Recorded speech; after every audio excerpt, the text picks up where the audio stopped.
रुक करेंगे हरियाणा की खबरों का। 2 मार्च को सैनी सरकार अपना बजट पेश करेगी। ये बजट ऐतिहासिक होने की उम्मीद है और इसके साथ ही नई योजनाओं पर भी फोकस होगा। किसान, रोजगार और शिक्षा के क्षेत्र में सैनी सरकार कई बड़े ऐलान कर सकती है।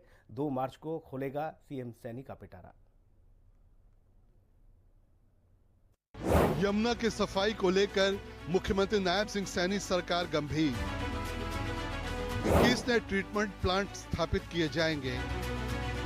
प्रदेश की सड़कों को चौड़ा करने का भी मेगा प्लान।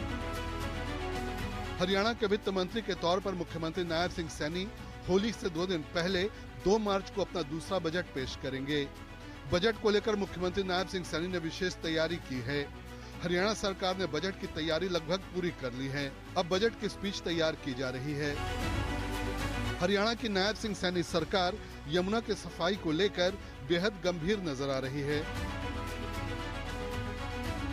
सरकार की तरफ से यमुना में सफाई और पानी की गुणवत्ता को बेहतर करने का फैसला लिया गया है।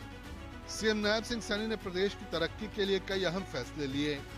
सीएम ने यमुना की सफाई को लेकर साल 2028 की मार्च तक कॉमन एफ्लुएंट ट्रीटमेंट प्लांट और 13 सीवरेज ट्रीटमेंट प्लांट बनाने का निर्णय लिया है।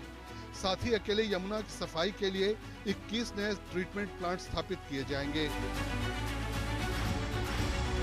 सरकार ने सामाजिक सुरक्षा पेंशन, महिला सशक्तिकरण, युवाओं के शिक्षा रोजगार, किसानों की आय वृद्धि और पर्यावरण संरक्षण को प्राथमिकता दी है।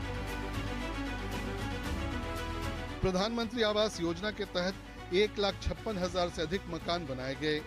राज्यपाल ने सभी विधायकों से राजनीतिक मतभेद भुलाकर हरियाणा के उज्जवल भविष्य के लिए मिलकर काम करने का आह्वान किया। 10 शहरों में चलेंगी एसी बसें। गुरुग्राम और फरीदाबाद समेत 10 दूसरे शहरों में 650 स्टैंडर्ड लो फ्लोर एसी बसें चलाई जाएंगी। 11,607 करोड़ की कीमत से ऑर्बिटल रेल कॉरिडोर तैयार किया जा रहा है, जो राज्य की अर्थव्यवस्था के लिए गेम चेंजर साबित होगी। ये परियोजना जून 2029 तक पूरी होने की उम्मीद है। इसके लिए तेजी से काम किया जा रहा है। राज्य सरकार ने साल 2025-26 में 2.5 लाख करोड़ का बजट पेश किया था। इस बार राज्य सरकार करीब 2.25 लाख करोड़ का बजट पेश कर सकती है। बजट में मुख्यमंत्री नायब सिंह सैनी कई नई योजनाओं की भी घोषणा करने के साथ पुरानी योजनाओं का विस्तार करेंगे। राज्य सरकार लाडो लक्ष्मी योजना की पारिवारिक आय की सीमा भी बढ़ा सकती है। अब तक 1 लाख आय वाले परिवारों की महिलाओं को लाडो लक्ष्मी योजना का लाभ दिया जा रहा है। आज विधानसभा का ये बजट सत्र का प्रारंभ हुआ है और हमारे महामहिम राज्यपाल महोदय आज उन्होंने हमारे सदन को संबोधित किया है। और पिछले 11 वर्षों के अंदर जो भारतीय जनता पार्टी की सरकार नरेंद्र मोदी जी के नेतृत्व में चल रही है, बहुत सारी अचीवमेंट्स हैं, लगातार अचीवमेंट्स हैं, बहुत सारी उपलब्धियां हैं।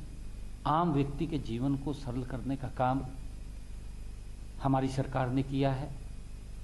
चाहे लोगों तक लाभ पहुंचाने की बात हो, गरीब व्यक्ति के जीवन में बदलाव लाने की बात हो, चाहे गरीब व्यक्ति को मकान बना करके देने की बात हो, बहुत सारी अनेक उपलब्धियां हैं। चाहे युवाओं को रोजगार देने की बात हो, चाहे किसान को उसकी फसल का पूरा मूल्य देने की बात हो, चाहे किसान के मुआवजा अगर खराबा हुआ है तो उस तक मुआवजा पहुंचाने की बात हो, या आयुष्मान जैसी योजना, चिरायु योजना के माध्यम से व्यक्ति को सुरक्षित करने की बात हो, एक सुरक्षा कवच के रूप में हमारी सरकार ने पिछले जो 11 वर्षों के अंदर हरियाणा प्रदेश के जन के उनके बदलने का काम किया है। हरियाणा अपने बजट का 1/3 हिस्सा यानी 30% पैसा ऋण भुगतान में देता है। 16वें वित्त आयोग की रिपोर्ट के मुताबिक भी हरियाणा का कुल कर्जा राज्य के जीडीपी के 30% तक पहुंच गया है। हालांकि हरियाणा सरकार का दावा है कि राजकोषीय घाटे की अनुमेय सीमा 3% से नीचे है। 2025-26 में ये 2.67% रही है। हरियाणा सरकार अपने घाटे को पूरा करने के लिए उधार भी लेती है। पिछले बजट के अनुसार राज्य सरकार के पास 45.04% राजस्व अपने कर से, 12.39% राजस्व केंद्र से, 5.05% गैर कर, 2.65% राजस्व अन्य साधनों से प्राप्त होती है। वहीं हरियाणा सरकार 34.87% ऋण लेती है।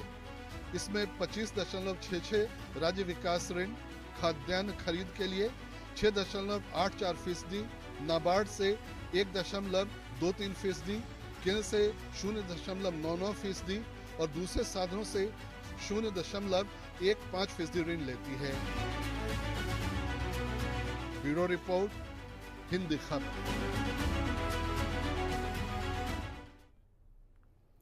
और इस बुलेटिन में इतना ही। खबरें लगातार जारी हैं, आप बने रहिए हिंदी खबर के साथ। नमस्कार।